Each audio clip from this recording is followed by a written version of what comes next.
That's what's happening to crypto as well. That's And why a lot of people's don't minds understand are crypto because they still connected to. They still think crypto it has to be a tangible asset. When you speak to people who don't understand crypto, they tell you things like, it doesn't earn anything. There's nothing coming.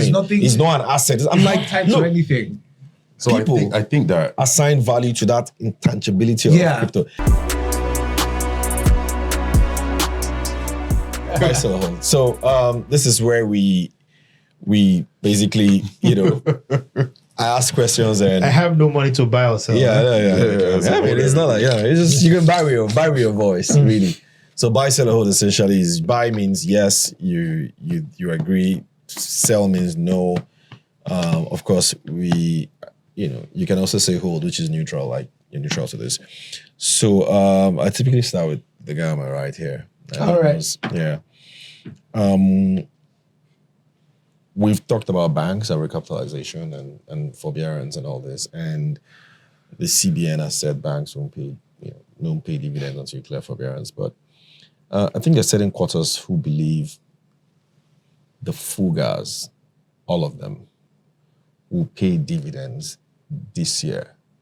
So fugas will pay dividends this year. Buy, sell, or hold.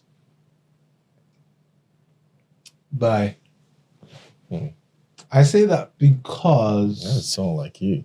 It doesn't. I actually don't think they should, but I know they will. Yeah. Whether they should and and as a legalese context, whether they should and whether they will are two different things. I know they will.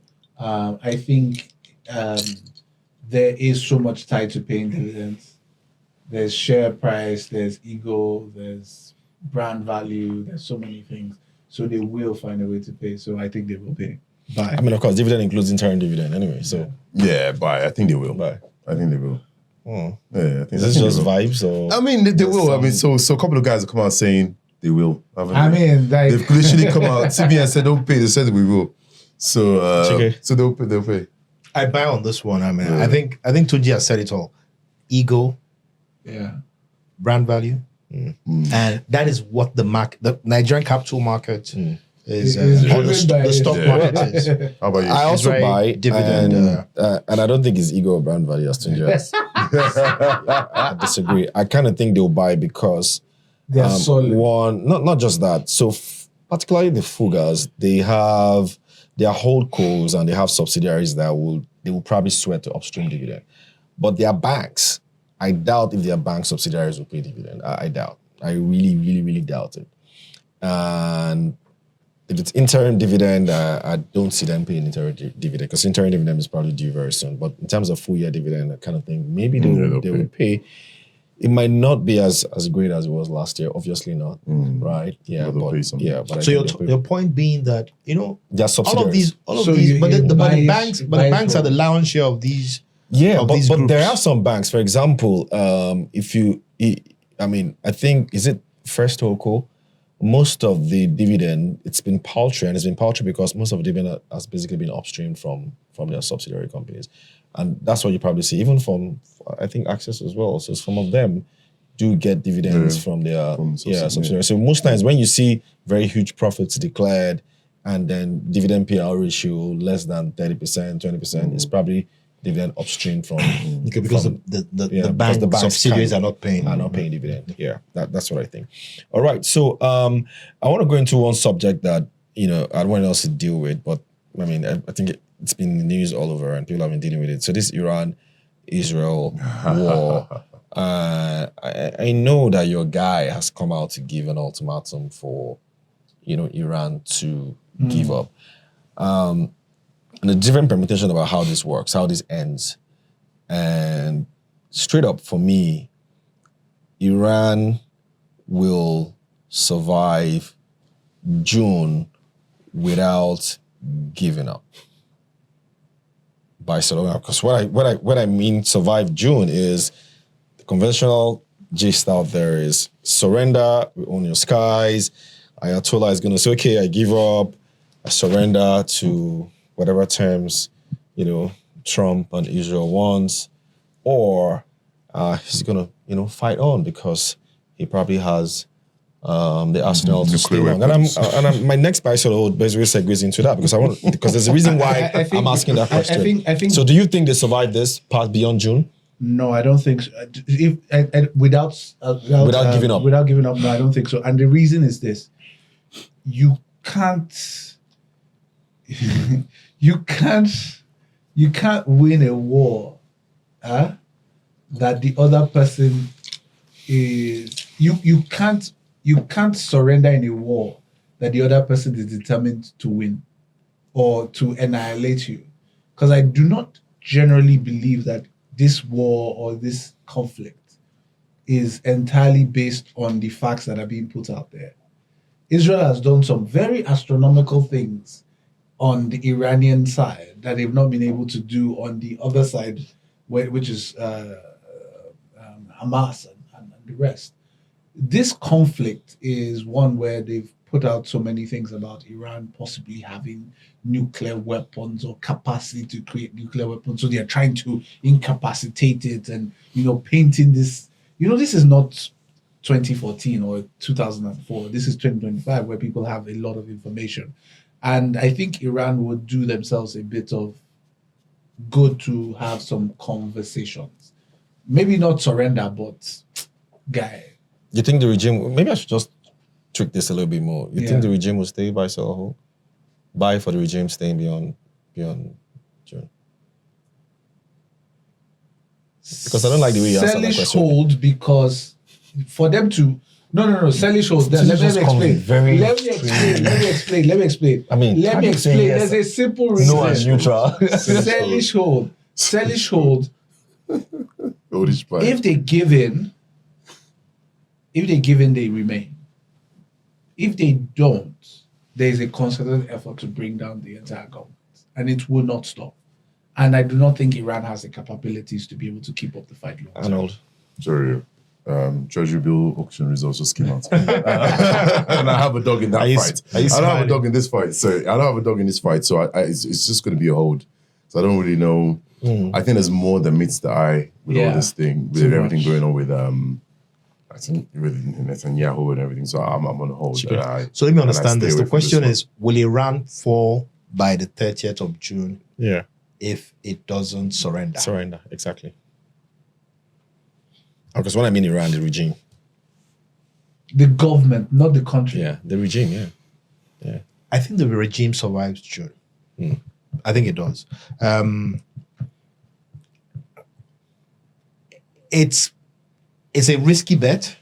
And it's obviously risky because, Netanyahu is bent on going all the way. There's no constraint, right? And obviously, Trump, despite all the pretenses, seems to be fully aligned. Fully behind, right? So it's going to be a tough one, but I find it difficult to think that the instinct of the regime, survival is always the instinct of any. Survival is a human instinct, right? But there's also face and a number of other things. So I think they will survive at least June. Yeah. And there's also a real possibility that the pounding will not continue at this rate for the next 2 weeks. I think I side with Chike as well. I think that they would survive. I think that a lot of Trump's rhetoric is basically, his typical grandstanding. If they wanted to strike Iran, I think they would have struck Iran since. I think that China will win at some point because they're watching. So, that I do not think. Hold on. Then I think that I think it's also in the best interest, as much as people would say, Iran is probably not popular in the Arab world, but I think it's not in the best interest of the West to bring down that government. So I doubt it. But let's segue into the next buy, sell, or hold, which is very close, and that's the penultimate, which is oil prices. So we've seen oil prices hit $70+. I know Arnold made some good buck off that bet. Did you see it hitting $80 before the end of the month? Buy, sell, or hold? Oil prices Not hitting the end of the $80. month, but I've pegged that sometime around August. Why August? What's going on? So there will be aftermaths of this whether whichever way it goes, whether they reconcile, whether they have whichever way, there's going to be an aftermath of reduced production from their side. I feel that is going to fully materialize in the market sometime around late July into August. So yeah, my thoughts is not before the end So of the you month. sell. but- Where's the market at now? 78? 75. 75, something like 75, that. yeah, Yeah. 75. End of June is just 2 weeks So away. oil has done better than I expected it to do. So at some point, technically oil just became too cheap, right? When you looked at oil versus a lot of assets, it was just ridiculous. When Brent went below 60, traded at 59, it was an obvious buy. Now it's 75, and I think it's rallied faster than. It's the It's rally moved has too been quick. It's been really. It's moved too quick. So this 75 So is like for it to, yeah, so it jumped $8 dollars because of this situation, right? So literally from last Thursday to today, it jumped $8, which is huge. So for it to go another $5, I don't see. It's big. It needs to be for it to go another $5. The escalation has to be something massive has to significant happen. again. Yeah, And because I don't see anything more than this, maybe they. unless China gets, I So don't know what you're it is. selling. So I'm Even if China sold. gets I started to involved. reduce. I think oil Alright. rallied too fast. Yeah. So I oil is hold on set. this one. I think it could go either way, so I hold. What's your reason? The reason I hold, right, is even in the midst of what has happened, right, when it seemed as if to the market there was a possibility or there was an indication that perhaps Iran will agree a ceasefire, right, or Buck. Yeah. price came down a little bit, right? So it's really that the markets are watching. It's really whether, to your question about whether are they going to surrender or will this play out? I think that's just where the rub lies. All right. Last buy, sell, or hold. Still. So where are you on that? Yeah. So I don't think that oil prices will hit $80. I don't see that happening. I don't, because I still think the world is still very worried about oversupply issues, and to that extent, I think we're already in an oversold, overbought territory, overpriced territory. So I doubt that's going to happen. And I think the world is not very sympathetic to the case of Iran. too. I don't know because it depends on what you're watching and what you're tracking.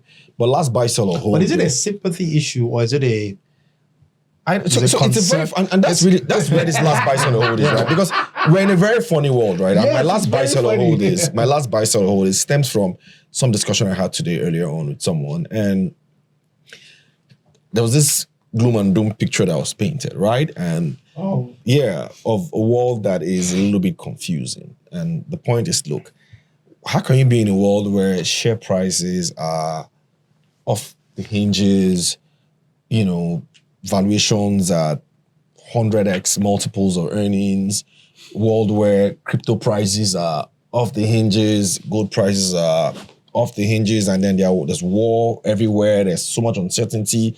You have something as huge as a tariff, war happen, and yet, you saw share prices go up, and then within a week or two, they are back up again. And so it's as if we're in some kind of crazy world. And he's saying, look, this thing is going to blow up this year. And so my buy, sell, or hold, then I'm like, okay, we're going to have a global meltdown this year. nah.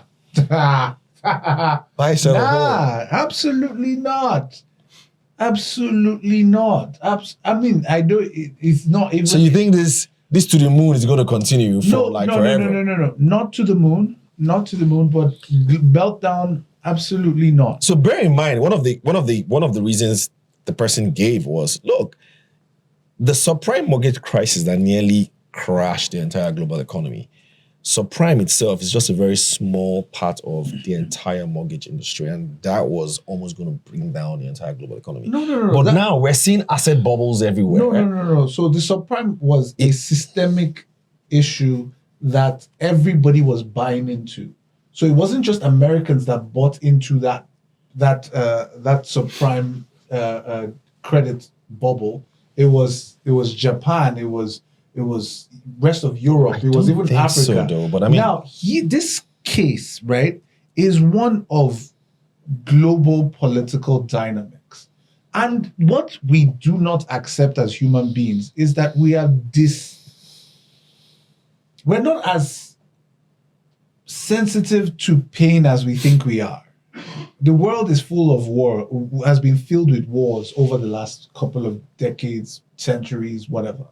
But one war comes, we move on. So the truth about it is that So no global economic meltdown. nobody, see, the people who care about Gaza are living in Gaza. The people who care about Iran, Israel, live in those two countries.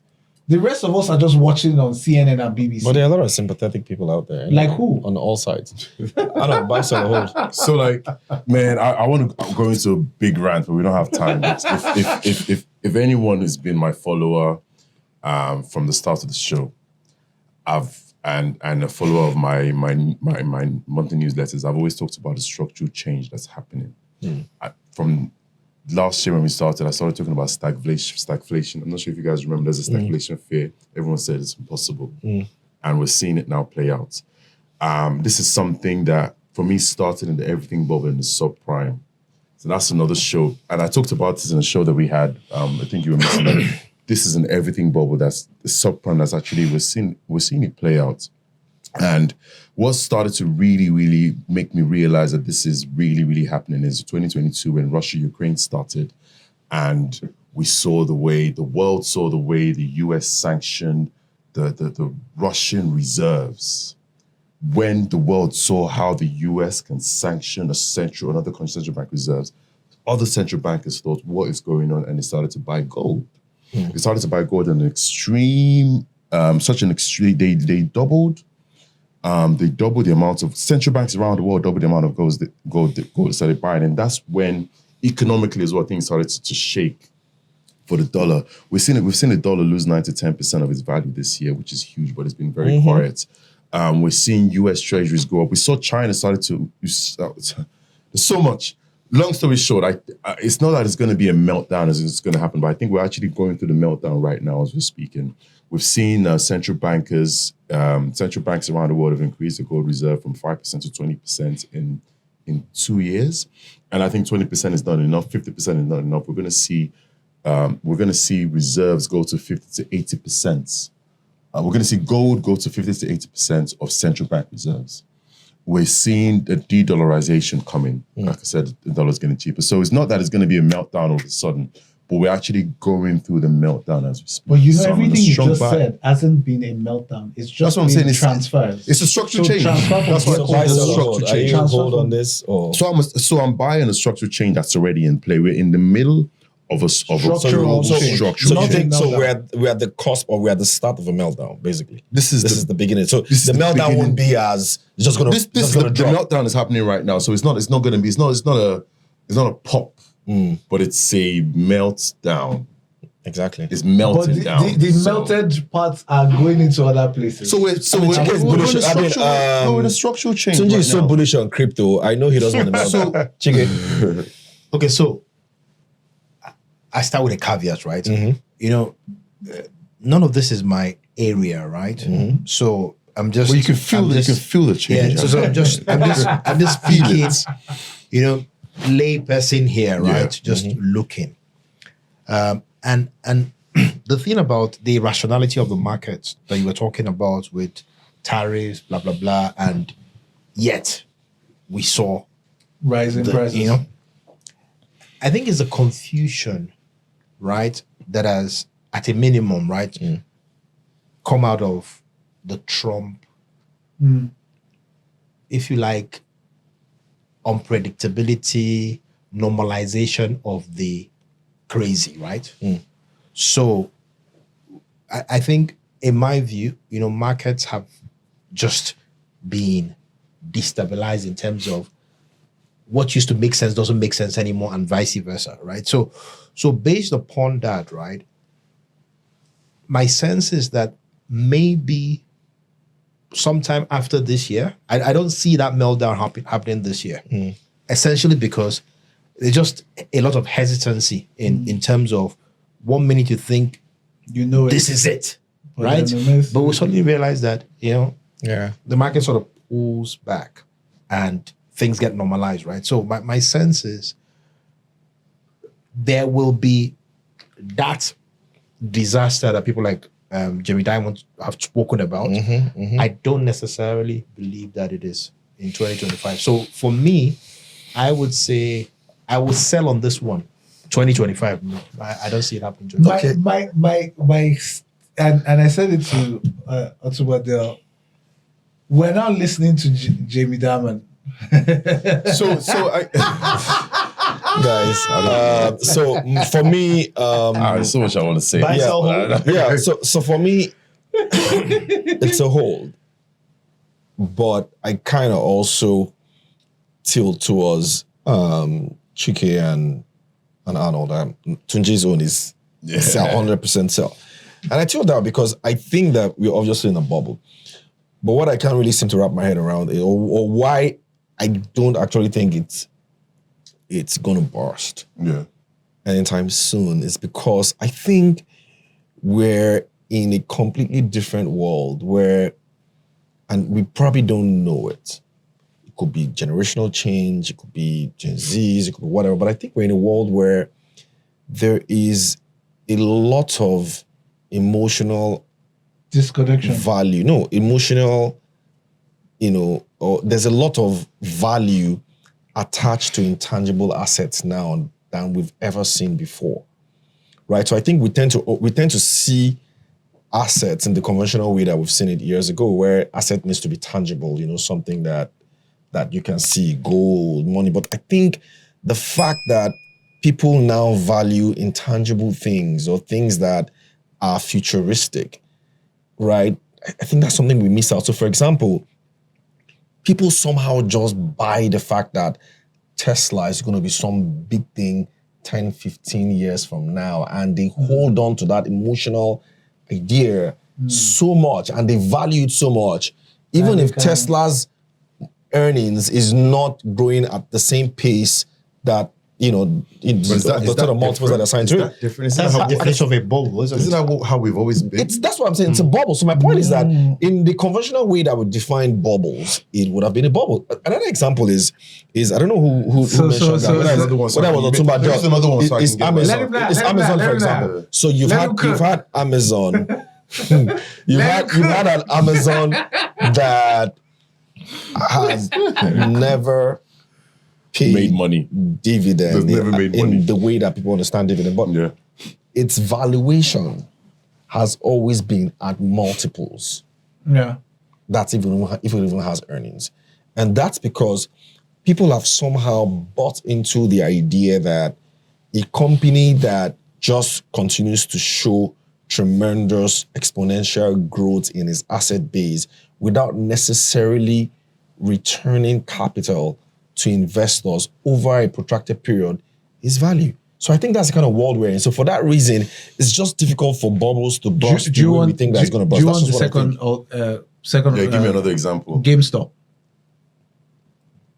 Exactly. That's emotional too. That's my It point. was completely emotional for every single person that bought into it at first. Then it became this thing that started to rise people's capital. And I think that's what's happening to crypto as well. That's and why a lot of people's don't minds understand crypto because they still think crypto it has to be a tangible asset. No, Because when you speak to people who don't understand crypto, they tell you things like, it doesn't earn anything. There's nothing coming. It's not an asset. I'm like, tied to anything.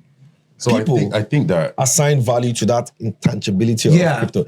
I mean, that's our buy sell of market. you have to look at the free money. We've been on. Alan wants to go on and on and on. But this has been an exciting Drinks and Mics. I hope that you found it. You guys have really choked me. As excited as we did that. I'm happy that I got Alan to really talk today. And of course, last buy sell hold, of course, is Chike himself. Buy sell hold, guys. Buy sell hold. Bye. We need to bring him back. I don't know why it was crazy. Just for the deals he has been part of. No, bye. And I just named half of them. Yo, Look at the time. This is our my own of all the deals in Nigeria, that UBA deal is still legend in my mind because I remember I was. I mean, I wrote a book about that. Though. Why, You haven't seen our couple stories. Yeah, it's there. I don't know why it's not here So how today. come I don't have a free? I don't know why. I don't know why it's not here today. But anyway, But that was a legend deal. This has been Drinks and Mics brought to you by Nairametrics. Of course, like, share, follow. It's been great having Chico Biao on set today, Deputy Managing Partner at Templars. Of course, you guys know Arnold. He's the Chief Investment Officer at Kodos Capital. Of course, Tunji Andrews, CEO of our bar. My name is Ugo Dre, and until we do this again next week. By the way, live show coming. We're working on that seriously. We have to Otumba Dela to come into Nigeria for this. So that live show is happening, and we have some big mega plans for the live show. Trust me, you've not seen anything like that before. Mega live show that we're working on, and so you're going to be part of it, of course. Not everybody, but I mean, for the people that are going to be part of it, look forward to it. And until we do this again next week, do have a profitable week ahead. Bye.